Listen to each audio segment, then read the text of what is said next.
to Book 101 Review. Book 101 is all about the books that I read for the last 40 years. And today I have my special guest. She's an ecotherapist, speaker, and author of Green Nature, none other than Miss Clara Schroeder. Welcome to Book 101, Miss Clara. And can you please introduce more about yourself? Yeah, thank you, Daniel. It's so good to be here. My name is Clara Schroeder. I'm an ecotherapist, a mental resilience trainer, and an author of an upcoming book, Renature, How Nature Helps Us Feel Better and Do Better. And I basically help, high achieving individuals, leaders, and corporations establish better sustainable well being and also reconnect with tools and resources that we often forget about, like nature. And so that's what my book is talking about. And that's the work that I'm really feeling called to do, especially given the crises that we have in the world today. And so there's a quality of sustainability and sustainable behavior and impact that I'm really wanting to bring to the table. The title Real Nature is so evocative. Can you unpack its meaning for us? Is it about returning to nature or is it something more active? But before that, we're gonna say thank you for sharing your knowledge and wisdom to the world. Thank you. Thank you. It's a great question. So, renature in itself, I think of reconnecting with nature, something that we really need actually for our health, our well-being, our mental health, physical health. And so the idea is to really bridge that connection between the human world and the environment, the planet, the earth, and nature. So it's the idea of reconnecting, reestablishing, remembering for some people as well. There are cultures out there who are still very, very connected. And I want to give them a shout out. Of course, we think about indigenous communities. And so there's a quality of remembering where we originally came from the earth. And so all the re's you can think of, and people think of sustainability, they think of recycling as well. So, it's an interesting title and it is more evocative, but the book also unpacks how to take steps towards taking that relationship to a new level with nature. What has the personal catalyst or the spark that made feel this book needed to be written? That's an excellent question.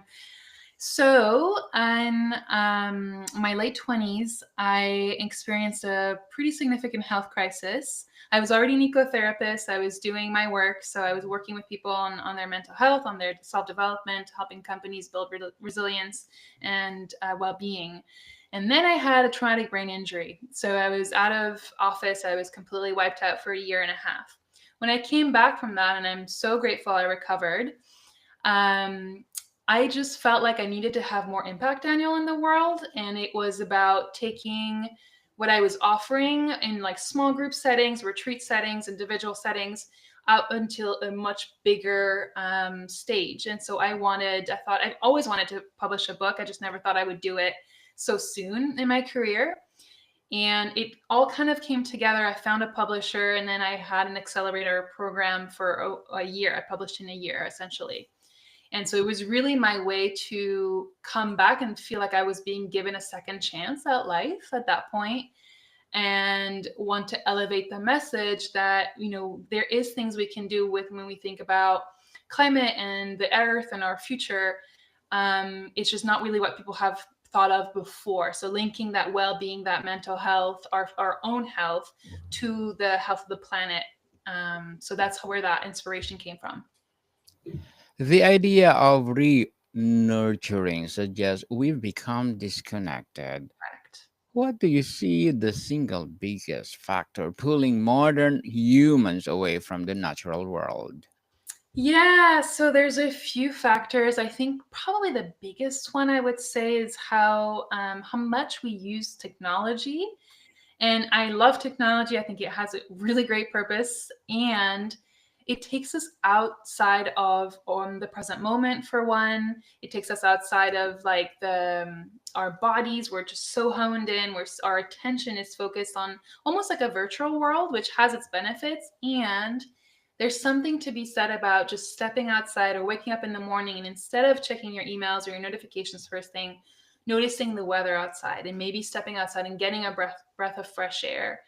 And so I think just our attention, it's almost like in psychology, we call it an attention disorder. It's like that your mind just goes somewhere else. We're always in the virtual world. And we forget that we're surrounded by other living beings, not just human, but animals and plants and trees. And so I think that's a big part of it. Also, the urbanization of the world, which again has its positive impacts, of course. And kids these days are spending like something like up to 60% more time online or on some kind of device than they were outside like, a couple decades ago. So we've really got some, and this is having significant impacts, obviously, on behavior and development. Behavior and development. On the content and message of the book, your book offers practical ways to renature. Could you share one of the simplest, most accessible practices you recommend for someone living in a dense urban environment? Yeah. So, and I was one of those people, right? I did grad school in New York City. Now live in San Francisco. So most of the time, the very simple practice that I recommend is that actually that morning ritual. So I call it the good morning ritual, and it's you wake up and instead of going straight to your phone, you check in with yourself. You notice how you're feeling, what you need, what your body needs, and then you also look at what is the environment today, what is the weather today, and then from there yeah, so of course you'll check your phone and things like that, but you move more mindfully. And when you make your cup of coffee or your cup of tea in the morning, there's a reciprocal relationship. We're interdependent with elements of nature all the time. So something to think about is like, okay, well, where did this water come from when I'm making myself coffee? Or where did the coffee beans, where were they grown? What farmers and what hands touched these coffee beans before they got to me? That is the simplest way, other than like paying attention to the external environment, of connecting through something as simple as your cup of tea and coffee. And then, if you have a few moments, just actually don't check your phone while you're drinking it, but really be present and feel that connection, feel the humanity in that cup of coffee and the earth. And it sounds a little bit, abstract, but when you practice it and it becomes more normal, it really makes a difference. It rewires your neural pathways in your brain, and you become more grateful, you become more, aware, mindful, and those are all really have positive health benefits. Beautifully, beautifully articulated, Miss Clara. You discuss the science behind nature's impact on our well being. Was there a specific study or scientific finding that you found most surprising Mm. or profound? Yeah, so there's a few that I can think of off the top of my head, and the book does use science a lot because I rely on research for this. As far as productivity, so this is more for the leadership teams. Um, the Harvard Business Review published, I think it was in 2023, a study that found that the employees who spend time outdoors after a workday are more productive and more creative, more stress resilient on the next day that they work. And the same study also found, and they actually have statistics for this, that if you have indoor plants in office settings, people are more amicable to each other. They're like the personal relationships are better. They're also more productive, more creative, and they have actually measured this in percentages. So that's on the like if you're thinking more of an office setting, leadership setting, and very basic people who can see trees when recovering in a hospital setting, for example, in a medical setting, who can have views of something related to nature, they recover faster and better and heal faster. So I mean the science is incredible on this. Miss Clara, Renature seems to argue that this is not just an individual pursuit, but a collective one. How can communities and cities better renature themselves? Yeah, so the idea behind that is that, an individual can create what I call a ripple effect. And the ripple effect is this idea that the more one person cultivates their own connection and relationship with nature, the more they will feel better, and then people around them benefit from that. They might, bring their friends on a hike or their kids outside, and then, the care starts to shift. So people start to care more about what's making them feel good. So it's almost like an egocentric, self-centered way of approaching what I call pro-environmental behavior and sustainability. It's like once you realize your health, your physical, mental, emotional health depends on nature, and every part of your life benefits from that, you're much more likely to care and want to protect everything that is nature and that's bringing you that, that joy and that awe. So in that way, if leaders, or I'm thinking like government officials or whatever, had more of a connection in that way, they might actually be more inclined to, protect, restore, etc., etc.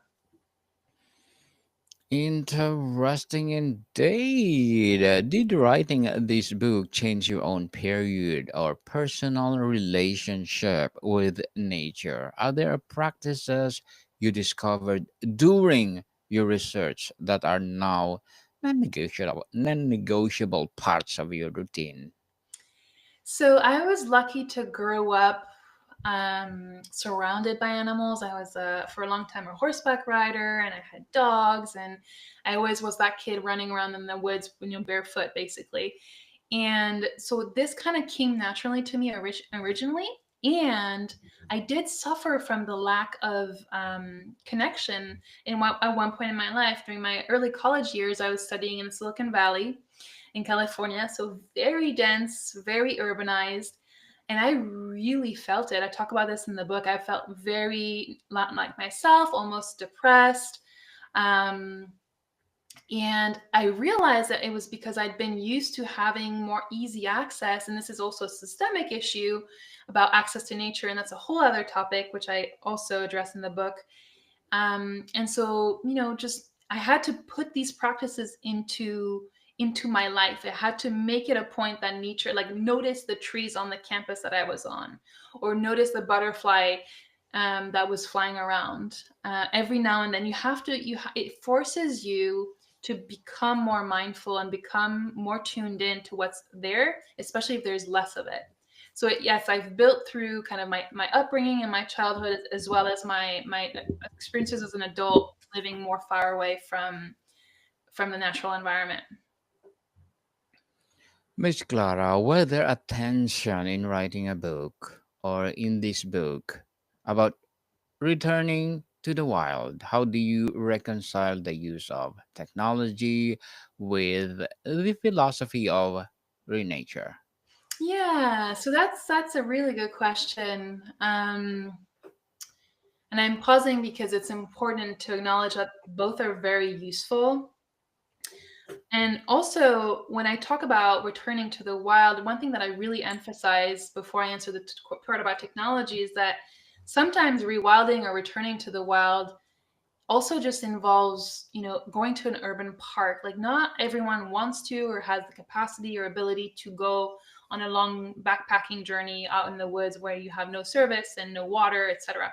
So the wild is an interesting concept in and of itself, and that's also something that I've discussed and written about. And it's, for me, it's not an either or. I'm not someone who's gonna, preach that everyone just stops using technology and we all go back to living off the land. I don't think that's realistic.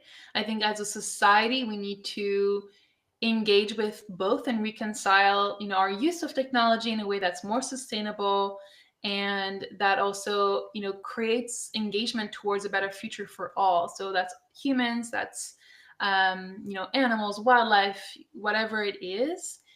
I think we can actually use technology to that extent. Like, there's been some amazing discoveries and inventions on the wildlife protection side, and the like coral reefs. They're using robots to go and replant corals where all the coral reefs have died from, acidification, ocean acidification, things like that.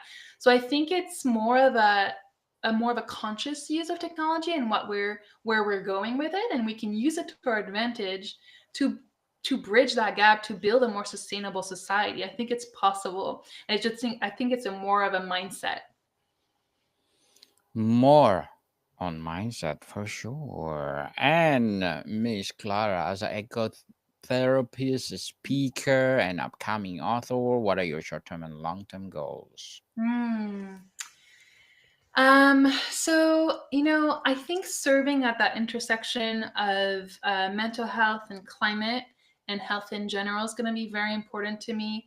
You touched on it by that previous question. The way we talk about these issues is very important. So, continuing to hold containers and invite people into spaces where they can learn about themselves, reconnect, renature, and really like start to thrive. So resilience is something that I talk about a lot in the book and just in my life, having gone through what I've gone through.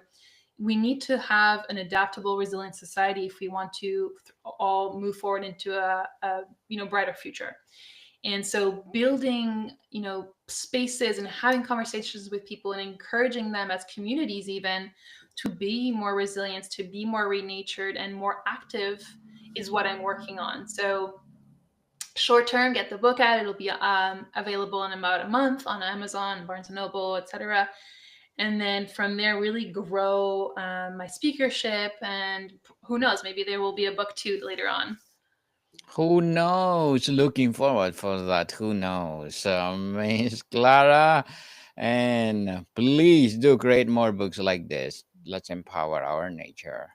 And what will be your piece of advice for those people out there who want to be like you? Like me in the sense of being renatured, or and All of it. They want to be like you. I love it.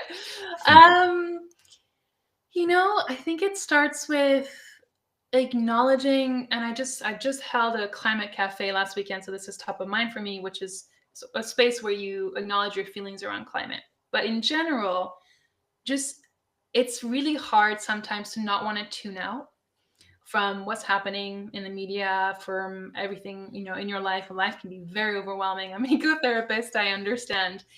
And so my encouragement is to tune in and use nature as your ally to tune in. And I promise you, there's something out there for you. And just to acknowledge how you're feeling, where you're at, and give yourself compassion because life is pretty freaking hard for a lot of people. And so just to take that time for yourself and, next time you go outside, notice those trees or notice the clouds in the sky and see how you feel. Maybe a little bit of gratitude will come up and you will benefit from that, I promise. Yes, people. Please, please stop complaining and be thankful for everything. Count your blessings. Yes, count your blessings. So, can you please recommend a book or books that influence your journey? Yeah. There's a great book called Zen and the Art of Saving the Planet. It's written by a Zen Buddhist monk, Thich Nhat Hanh, who's very famous. That's more like on the how to deal with what's happening if you're, overwhelmed, and also like mindfulness practices. The one that probably really inspired me on this journey was a long time ago. I was still in high school, a long time ago. It's called Rewilding Our Hearts or Rewilding Your Heart, and by Dan, I think Mr. Beckhoff. I can't remember if it may be Daniel, his first name. That book kind of starts to speak about these topics of having a connection that's deeper than just going outside for recreation, which is also beautiful, and a lot of people do that. So those two books I think were catalytic for me. Also, I have to give a shout out to my English high school teacher who really taught me how to write, and then that's when I was like, okay, I didn't know it back then, but I fell in love with writing and back then, and who would have thought? English high school class. Yes, definitely.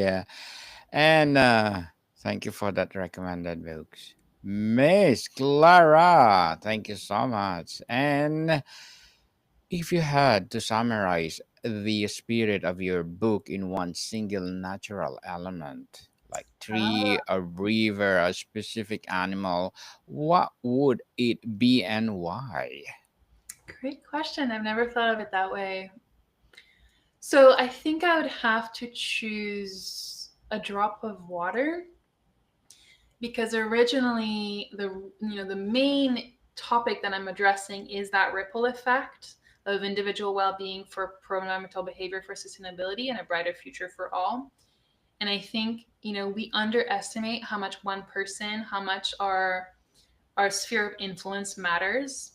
And if you work on yourself and you feel better as a person, and in your life, everyone benefits, and then it ripples out. So that's that drop of water falling from the sky, creating a big ripple and sending basically positivity, and change. Positive impact is what I really care about all across. So a drop of water, and I hope that my drop of water goes as far as it can to make the world a better place.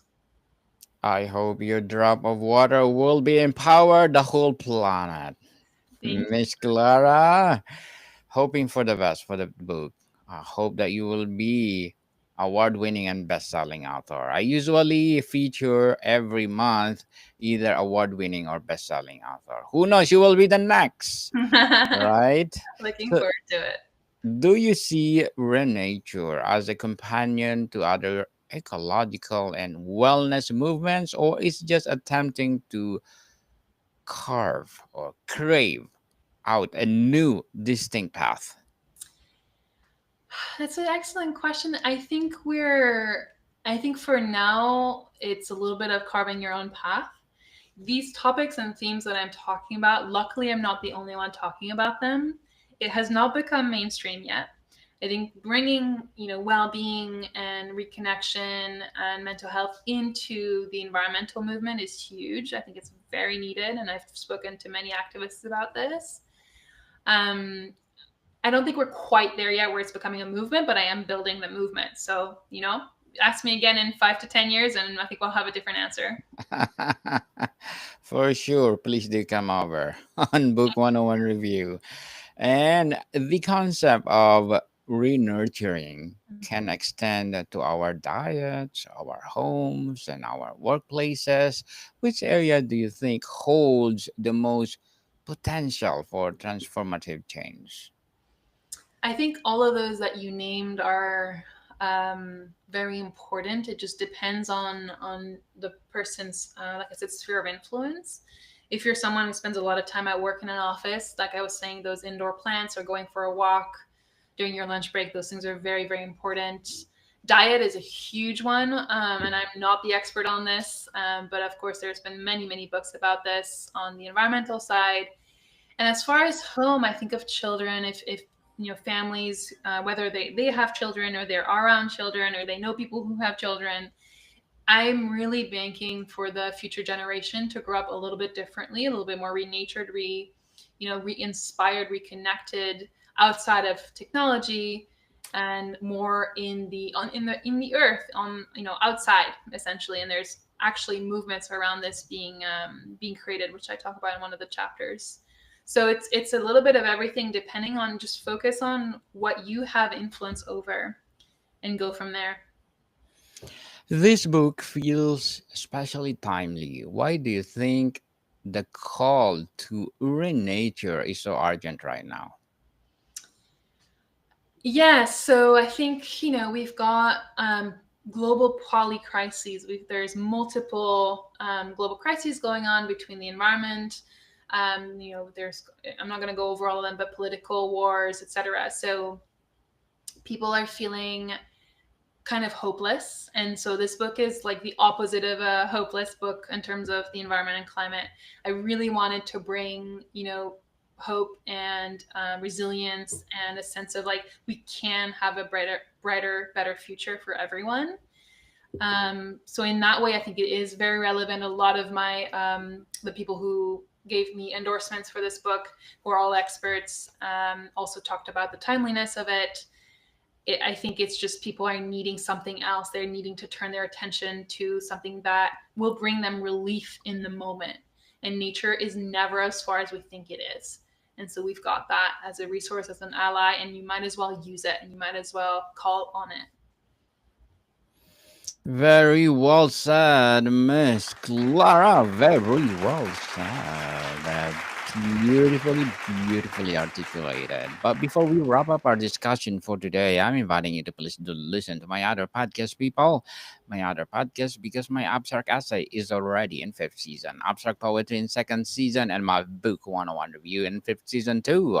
Comedy 101 in second season, and my food 101 in fifth season as well. Geography 101 in fourth season, and my baby podcast Law 101 and Mental Health 101 Love Letters in its third season, and Movie 101 Review and Music 101 in fourth season, and Science 101 and Sex 101 in its first season. Please listen to them wherever you listen your podcast. So, Miss Clara, now that Renacho soon to be published, what's the next for you? Do you see yourself expanding on these ideas, or you're being pulled in a new creative direction?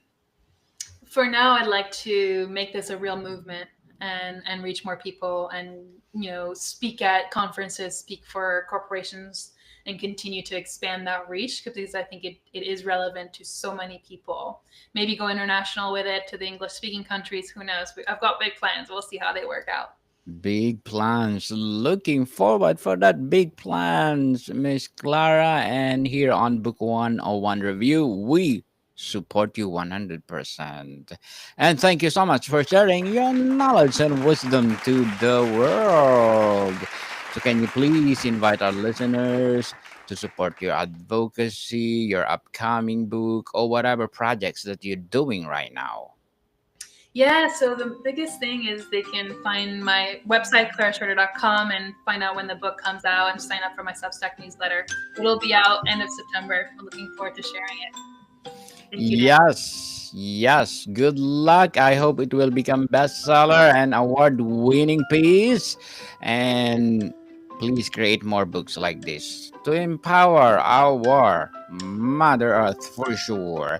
Yes, people, let's support Miss Clara Schroeder, because if you support her, more and more empowering books like this to come, or more and more speaking gigs to come. So, Miss Clara, thank you so much for your time. Thank you so much. More to come, people. See you soon.